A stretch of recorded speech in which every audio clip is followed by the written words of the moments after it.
मला साधारणपणे वाटतं की ही जी योजना लाडकी बहीण मुख्यमंत्री माझी लाडकी बहीण सारखी आणलेली आहे, याच्यातून कुठेतरी एक मानसिकरित्या एक फायनान्शियल थोडं बोलतो ना इंडिपेंडन्स ग्रामीण भागातल्या दुर्गम भागातील महिलांना. कारण आज आपण सगळे जे कमवते वर्गातले आहे ना, यांना 1500चं तेवढं व्हॅल्यू नाही जेवढं दुर्गम आणि ग्रामीण भागातल्या महिला ज्या घर खर्चातून थोडे 5-25 वाचवून वाचवून ठेवत असतात, सेव्हिंग करत असतात, त्यांना याचा खूप एकतर मोठा एक सकारात्मक त्यांच्यामध्ये पडसादेचे आहेत एक. आणि अशा अनेक बचत गट आम्ही बघितलेत की जे या लाभापासून म्हणजे एक एक मी नागपूरचं उदाहरण देईन की दर महिन्याचे येणारे जे 1500 त्याच्यातले 500 त्यांनी एक सोसायटी मध्ये त्या ठिकाणी इन्व्हेस्ट केलेले आहेत, त्याच्यातला त्यांचे 30 लाख आता जमा झालेले आहेत 5 महिन्यात.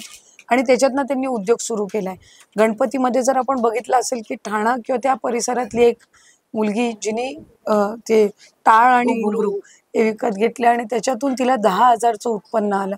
अशा अनेक महिला आहेत. खूप असे उदाहरण माझ्याही मतदारसंघामध्ये अनेक महिलांनी सायकल्स घेतल्या स्वतःसाठी, शिलाई मशीन घेतल्या स्वतःसाठी, आणखीन काही त्यांनी त्या ठिकाणी त्याचा वापर त्या एकत्रितपणाने त्या पैशाचा वापर करून काहीतरी वस्तू किंवा उद्योग छोटे छोटे सुरू केलेले आहेत. तर याच्यातून कुठे ना कुठेतरी एक फायनान्शियल इंडिपेंडन्स येत असतं. That is one.